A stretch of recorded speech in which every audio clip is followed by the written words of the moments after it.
మోడెందుకు రాలేదు ఆపరేషన్ సింధూర్ మీద ప్రతిపక్షాలన్నీ మద్దతు ఎందుకు మరి ట్రంప్ చెప్పాలని ఆపిండు ఎందుకు మరి డబ్బు లేదు అందరూ ట్రంప్ ఎప్పుడు చెప్పిండో అని అడగాలి. ట్రంప్ ఎప్పుడు చెప్పినా అడగాలి. ఈ మధ్య మేము వాట్సాప్లో చూస్తున్నాం ట్రంప్ కుల్ఫీలు అమ్ముతున్నాడు అని చెప్పేసి మళ్ళీ అది మళ్ళీ చెప్పాడు ఆయన అడగాలి. ఒక్క నిమిషం మీరు చెప్పిన దాన్ని కలుగుతున్నాను. అఖిల పక్ష సమావేశంలో ఎవరు ఉండాలి ఎవరు ఉండకూడదు ప్రభుత్వ నిర్ణయం ఉంటుంది. అది ప్రతి దానికి ప్రైమ్ మినిస్టర్ రాడు. అఖిలపక్ష సమావేశంలో అందరూ ఒక పార్టీలో ఒక హెడ్లు వస్తారు. అక్కడ ప్రైమ్ మినిస్టర్ రావాలన్న అవసరం లేదు. ప్రైమ్ మినిస్టర్ రాలేదు మరి బయట ఉన్నాడు. మీకెందుకు మా వాళ్ళు వచ్చారా లేదా, బీజేపీ గవర్నమెంట్ వచ్చిందా, రిప్రజెంట్ వచ్చారా లేదా, అది మాట్లాడాలి. కానీ ప్రైమ్ మినిస్టరే రావాలి అంటే వాళ్ళకి ఇదన్నీ ఏంటంటే వాళ్ళకు ఇష్యూస్ దొరక్క ఇటువంటి రత్నాకర్ రాహుల్ ఒక్క పోస్ట్ ఇచ్చింది ఎవరికో ఒక కులానికి ఇచ్చిండొచ్చు, ఒక సామాజిక వర్గానికి ఇచ్చిండొచ్చు. ఇంకా 100 పోస్టులు ఉన్నాయి. ఎమ్మెల్యేలు ఇచ్చినాం, ఎంపీలు ఇచ్చినాం, ఎంపీటీసీలు ఇస్తాం, జెడ్పీటీసీలు ఇస్తాం.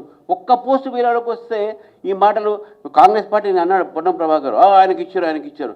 సరేనా బాబు నేను కూడా రిజైన్ చేస్తా, మీరు రేవంత్ రెడ్డి గారు రిజైన్ చేయమని చెప్పి బీసీ సీఎం చేయమని చెప్పండి. దమ్ముంటే ఈ మాటలు మాట్లాడొద్దు. కులాలు మతాలు ఇవన్నీ అతీతంగా రాజకీయాలు మనం చేయాలి. కులాలలో ఉన్నటువంటి ఒక బలహీన వర్గాన్ని పైకి తీసుకురావాలి. వాళ్ళకి సంబంధించినటువంటి మీరు పథకాలు తీసుకురాని మేము సపోర్ట్ చేస్తాం. వాళ్ళకి సంబంధించినటువంటి ఒక మీరు ఏదైతే అప్లిప్మెంట్ చేయాలి కానీ don't mislead the backward classes. We are for the backward. మా ప్రధానమంత్రియే బ్యాక్వర్డ్ క్లాసు. మా ప్రధానమంత్రి క్యాబినెట్లో 29 మంది బ్యాక్వర్డ్ క్లాసెస్. మా ముఖ్యమంత్రిలో సగం మంది బ్యాక్వర్డ్ క్లాసెస్. మా ఓబీసీ మా vote bank. OBCs are with us.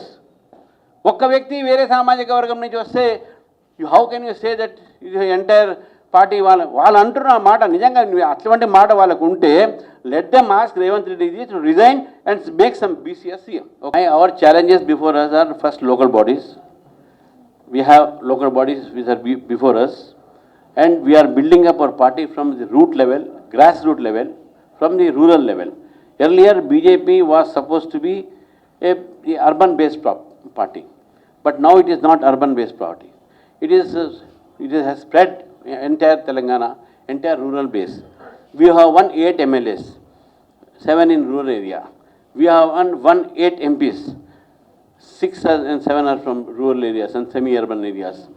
So therefore our base, we have won 2 MLCs, which are all basically all rural areas.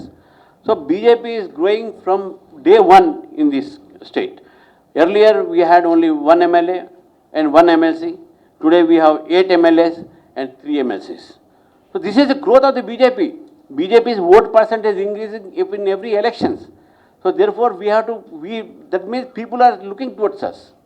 So our challenge is that we have to translate this public support into votes.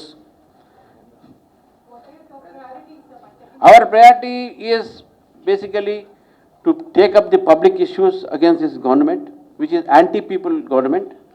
Secondly, to build the party from the grassroots level to win the maximum local body elections and also municipal elections in the urban bodies whenever they are announced.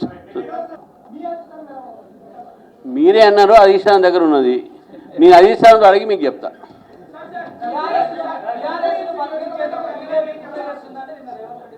ఏం చెప్పారు అంటే BRS చచ్చిపోయినట్టు కదా. చాలా మంచిది, ఎందుకంటే వాళ్ళిద్దరు సంధికి వెళితే కొన్ని ప్రాబ్లమ్ సాల్వ్ అవుతాయి. నేను ఆ మాట చెప్పిన వాడికి నేను మా పేమెంట్కి చెప్తున్నాను అవార్డు ఇప్పించాలి, మంచి స్టోరీ రైటర్ అయినా అని చెప్పేసి. నా బాధ్యతలు నాకు తెలుసు ఏం చేయాలనేది, వాళ్ళు చెప్పాల్సిన అవసరం లేదు. నా పార్టీ నా పార్టీలో నా బాధ్యత ఉంది చెప్తాను. రిజర్వేషన్ ఇష్యూలో నేను ఒక మాట చెప్పదలుచుకున్నాను.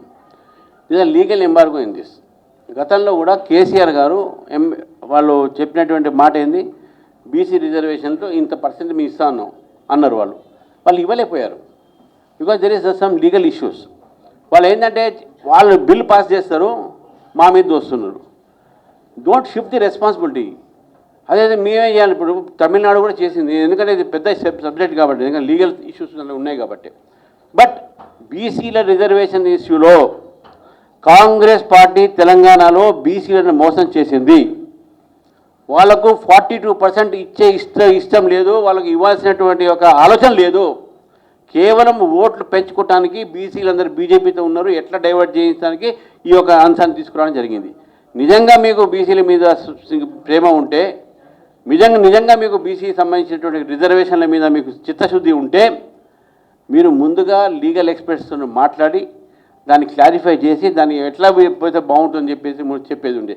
కానీ మీరు మేము బీసీ బిల్ పెడితే మేము సపోర్ట్ చేసినాం కదా. BJP supported that BC bill 42%. The implementation is your duty, not our duty. You brought the bill, you implement it.